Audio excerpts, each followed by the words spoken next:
আজকে এক প্রধান উপদেষ্টা এবং উপদেষ্টা মণ্ডলীর সঙ্গে রাজনৈতিক দলের নেতৃবৃন্দের একটি চমৎকার মতবিনিময় হয়েছে। আজকে এখানে আমরা যারা ফেসিবাদ বিরোধী আন্দোলনে যেসব রাজনৈতিক দলগুলো রাজপথে ভূমিকা রেখেছে তারা ছিল এবং ছাত্রদের প্রতিনিধি ছিল। সবাইকে নিয়ে আজকে প্রধান উপদেষ্টা তিনি চমৎকারভাবে একটি বিষয় উপস্থাপন করেছেন।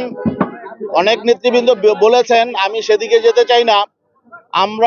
আমি ব্যক্তিগতভাবে একটি প্রশ্ন রেখেছিলাম যে প্রধান উপদেষ্টা তার উদ্বোধনী বক্তব্যে বলেছিলেন যে ছাত্রদের পক্ষ থেকে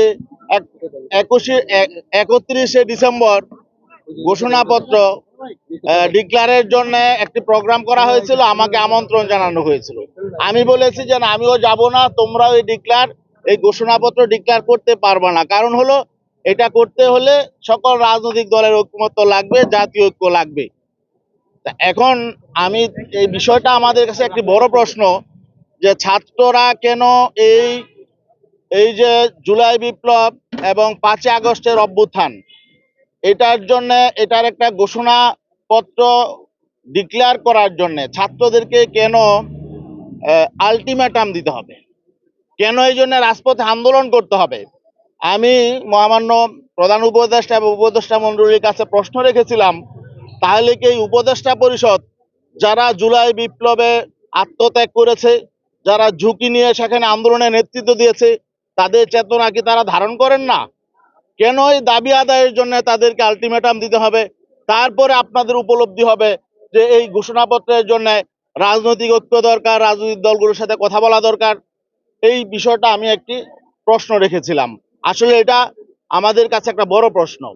আরেকটা বিষয়, উনি উদ্বোধনী বক্তব্য বলেছিলেন প্রধান উপদেষ্টা যে আমি আপনাদেরকে পাশে পেলে শক্তি অনুভব করি, কিন্তু মাঝে মধ্যে আমি আবার একা হয়ে যাই, আমার মধ্যে আমি একাকিত্ব অনুভব করি।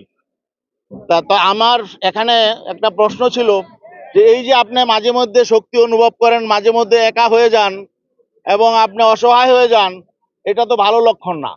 আপনি কেন একা হয়ে যান, কেন আপনি অসহায় অনুভব করেন, এই বিষয়টা গভীরভাবে আপনাদেরকে বুঝতে হবে, উপলব্ধি করতে হবে। রাজনৈতিক দলগুলোর সাথে আপনাদের কেন দূরত্ব তৈরি হচ্ছে, কেন রাজনৈতিক দলগুলোর সাথে সেভাবে সমন্বয় হচ্ছে না?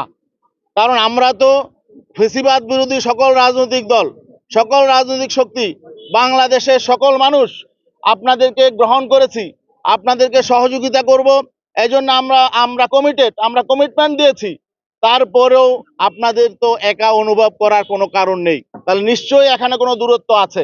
সেই দূরত্বটা কি, কেন হলো, এবং সেই দূরত্বটা আপনাদের দায়িত্ব হলো এটা গভীরভাবে বিশ্লেষণ করে কমিয়ে আনার চেষ্টা করা। আর নয়তো আমরা সকলেই ক্ষতিগ্রস্ত হব। আপনারা ক্ষতিগ্রস্ত হবেন, রাজনৈতিক দলগুলো ক্ষতিগ্রস্ত হবে, দেশ ক্ষতিগ্রস্ত হবে, জাতি ক্ষতিগ্রস্ত হবে। আর ঘোষণাপত্রের ব্যাপারে আমাদের যে কথা ছিল যে আসলে আমাদের বিভিন্ন দল বিভিন্ন মত থাকবেই।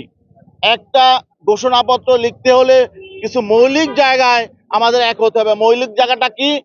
যেই আকাঙ্ক্ষা নিয়ে, যেই লক্ষ্য নিয়ে জুলাই বিপ্লবে এদেশের ছাত্র তরুণ সমাজ জীবন দিয়েছে, সেই আকাঙ্ক্ষার যথাযথ প্রতিফলন যদি থাকে, সেই মৌলিক বিষয়ে আমাদেরকে এক হতে হবে। তাছাড়া